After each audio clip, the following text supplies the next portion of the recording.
Coucou tout le monde, j'espère que vous allez bien. Donc je vous retrouve dans un nouveau point lecture avec encore une fois 5 titres, 4 très jeunesse à vous présenter et un plus young adulte et qui sort de mes habitudes de lecture. Donc vous verrez bien de quoi il retourne. Encore une fois, je suis en pyjama. Alors non, je suis levée depuis bonne heure. J'ai déjà pris ma douche et je me suis remise en pyjama parce que j'ai décidé que ce week-end, je ferai la feignasse jusqu'au bout et ça incluait de rester en pige tout le week-end. J'ai pas prévu de sortir, donc je me fais plaisir. Voilà pour la petite intro et maintenant on va passer aux 5 livres.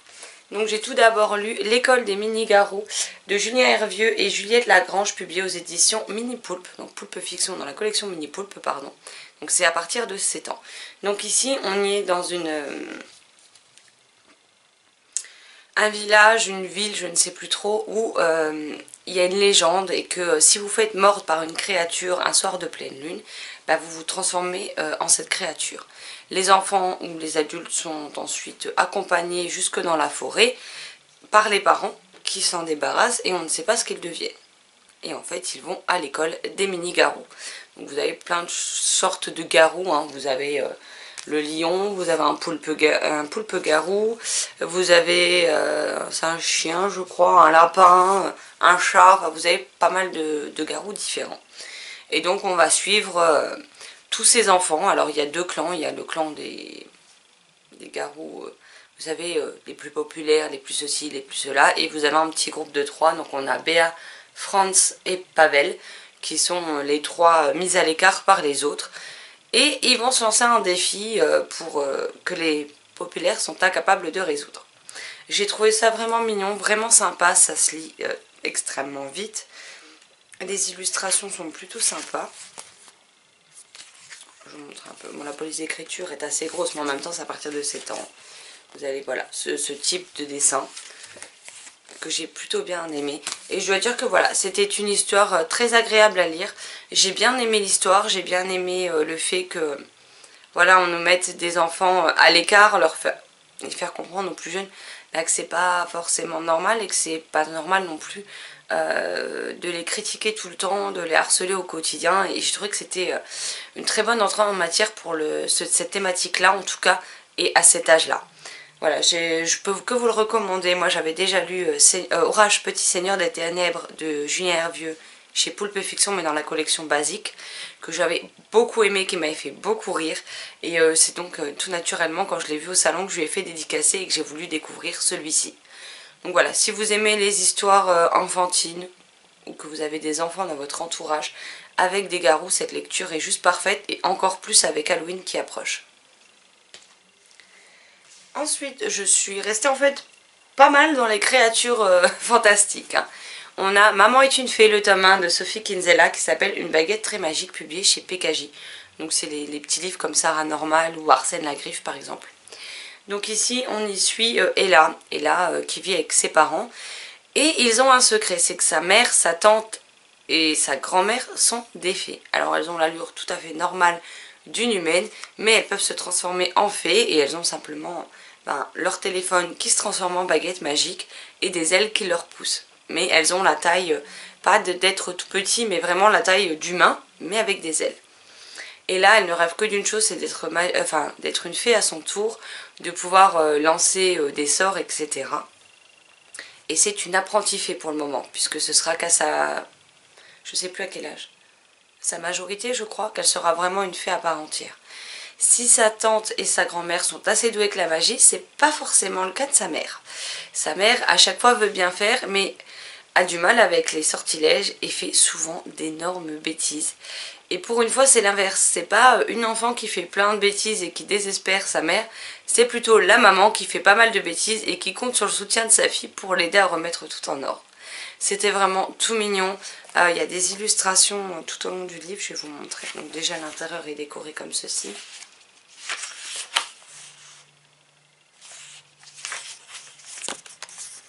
Alors, au début de chaque tome, on a Ella qui nous fait un petit speech et qui nous raconte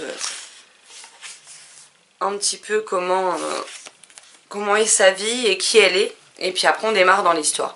Et franchement, c'était une très bonne histoire. Moi, j'ai beaucoup aimé. On nous montre que la magie, c'est bien, mais que dans certains cas, bah, il peut y avoir des conséquences assez désastreuses et assez drôles par moments, soyons honnêtes.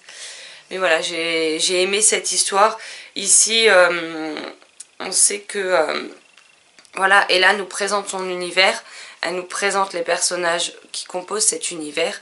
Et on va vraiment apprendre à découvrir doucement mais sûrement cette famille assez particulière et que moi j'ai pris énormément de plaisir à suivre. Donc ici on est dans un tome où c'est une seule et même histoire, hein. Ça reste sur la baguette très spéciale, le fait que Ella aimerait bien posséder la sienne, mais que ce n'est pas le cas. Et voilà, c'est un petit titre jeunesse qui se lit tout seul.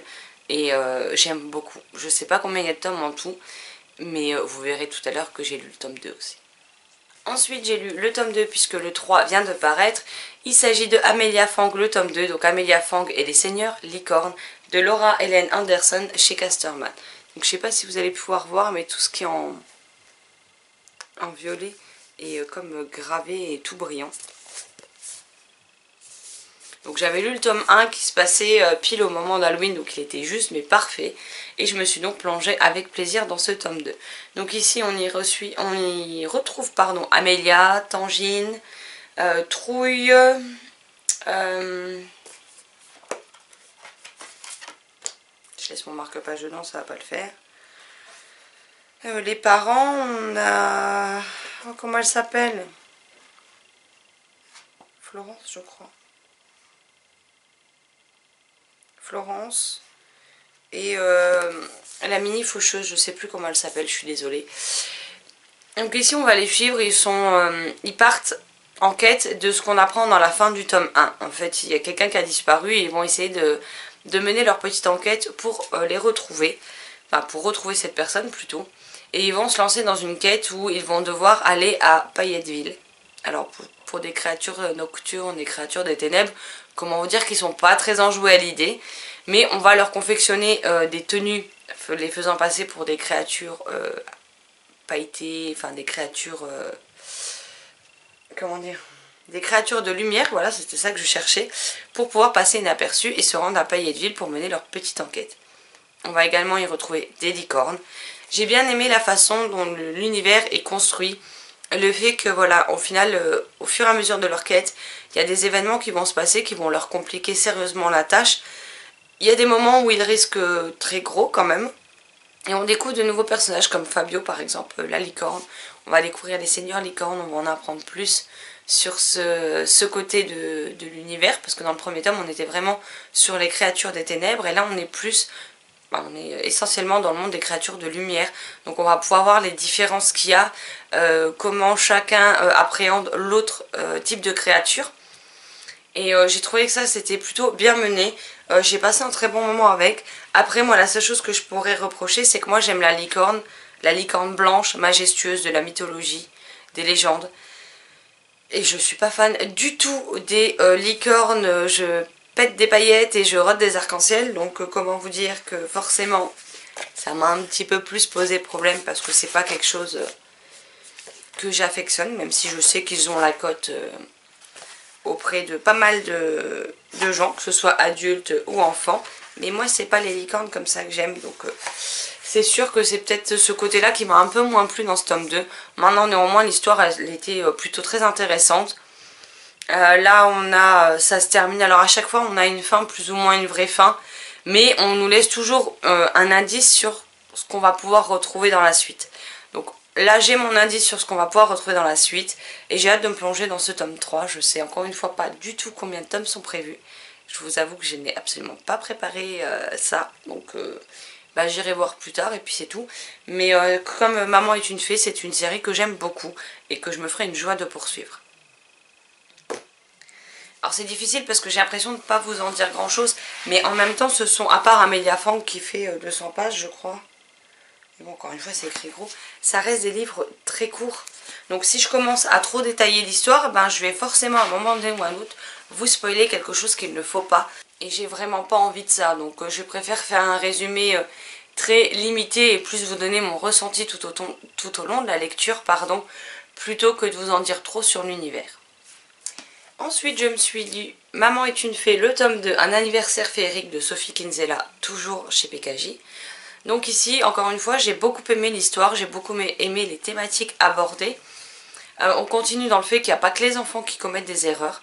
Maintenant, ce qui m'a un chouïa moins plu que dans le 1, c'est que ce n'est pas un tome, une histoire, comme dans l'autre. Vous voyez, là vous avez l'histoire de Chimpanzé Kadabra à la recherche du perroquet volé. L'autre, il y a des chapitres, mais ça reste la même histoire. Mais c'est pas le cas ici. Attendez, je vous cherche. Après, vous avez Stop à Kadabra, une redoutable armoire magique. Et en fait, c'est plusieurs petites histoires. Alors déjà, le tome est pas bien épais. Donc pour une histoire en un tome, ça va. Maintenant, là, c'est vrai que le fait que ce soit plutôt des petites scénettes, ça m'a un peu plus gênée. Vous voyez, on a 4 histoires dans... Je vais vous dire combien de pages. Par contre, ce qui est pas mal aussi à la fin, c'est que vous avez une recette. Et ensuite, vous avez des petits jeux. Donc ça peut être sympa à faire avec les enfants. Voilà, c'est test et don de fait avec ces jeux rigolos.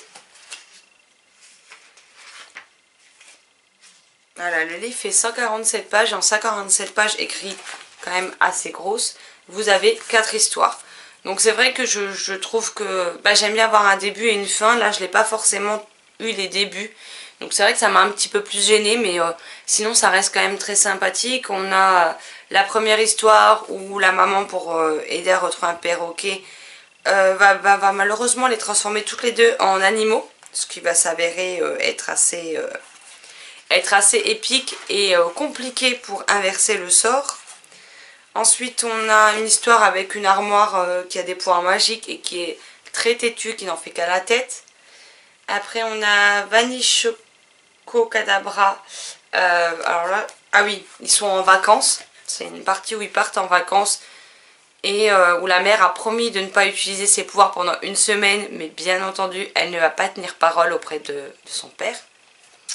Et Voilà Kadabra, qui est la fête d'anniversaire tout simplement de Ella, avec ses copines qui vont arriver et tout un tas de péripéties qui vont se produire.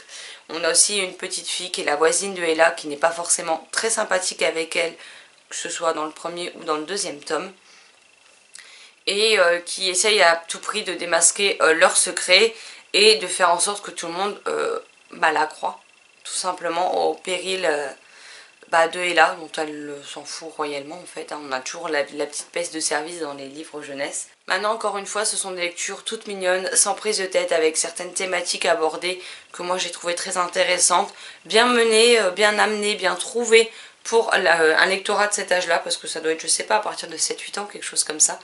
Et je trouve ça vraiment sympa. Moi, je prends plaisir à découvrir ces livres et je continuerai avec grand plaisir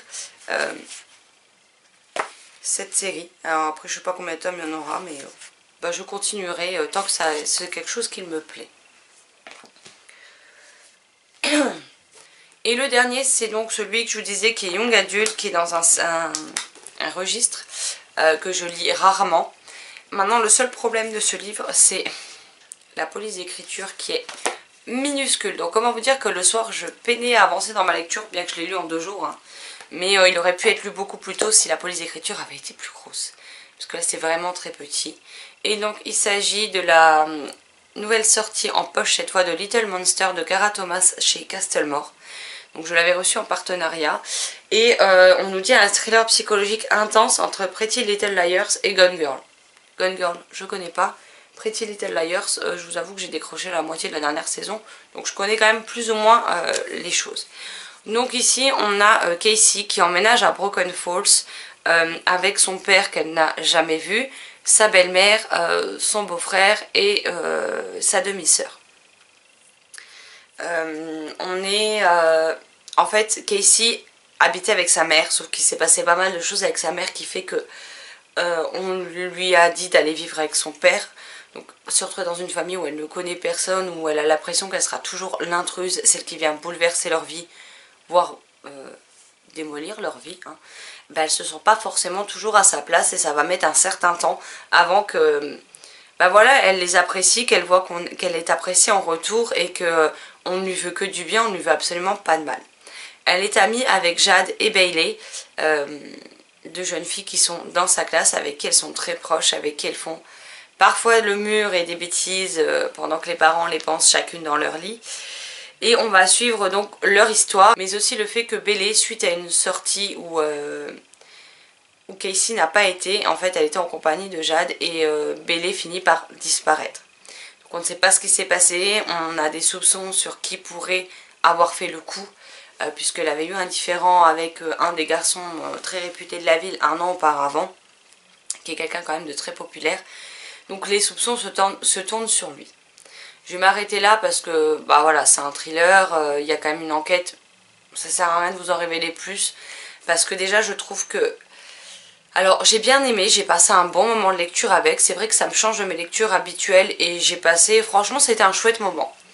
Maintenant, ce que je peux reprocher à ce livre, c'est qu'au bout de moins de 100 pages sur, je sais plus, 357, quelque chose comme ça, j'avais déjà compris qui était à l'origine de la disparition de Bailey. Comment dire? Je peux pas vous dire parce que ça donnerait un trop gros indice si jamais vous ne le comprenez pas de vous-même. Mais sachez que sans le lire, dans l'ouvrage en lui-même, enfin sur la quatrième, la première de couve, etc., on vous donne un énorme indice. Donc c'était quelque part un peu dommage parce que moi, rien qu'en ayant vu ça, je m'en doutais, j'ai attendu, j'ai dit, c'est bizarre, ça donne... Je sais pas, c'est bizarre. Et j'ai commencé à lire et je vous dis, arrive à même pas 100 pages, j'ai compris, en découvrant les personnages, bah, du coup j'ai compris à quoi ça faisait référence et du coup j'ai très vite compris. Après, voilà, je n'avais pas tout vu, je n'avais pas par exemple le pourquoi du comment, clairement. Mais ça, je n'avais même pas cherché à comprendre. Mais j'ai deviné trop vite qui c'est qui est à l'origine de ça. Ce qui est quand même relativement extrêmement dommage étant donné que j'en lis peu.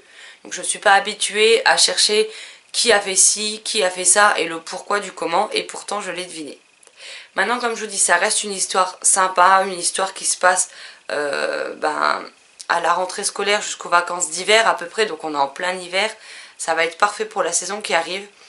Les personnages cachent pas mal beaucoup de choses qu'on apprend au fur et à mesure des pages. On voit que certains personnages qu'on aimait bien au début, en fait, ont un sérieux problème et qu'on était loin d'avoir vu leur vrai visage. Mais j'aurais été beaucoup plus embarquée si j'avais pas compris très rapidement qui avait fait le coup. Après, j'ai trouvé que par moment, il y avait aussi quelques petites longueurs parce que bien entendu, vous doutez bien qu'il va y avoir des inspecteurs sur le coup pour découvrir pourquoi Bailey a disparu. Est-ce que c'est une fugue? Est-ce que c'est une mise en scène? Est-ce qu'elle a vraiment rencontré éventuellement une mauvaise personne qui a pu la piéger? Enfin voilà, donc il y a forcément une enquête et j'ai trouvé que les côtés, parfois, que ce soit un peu enquête ou un peu plus dans la rétrospection de chacun des personnages, parfois étaient un peu tirés en longueur.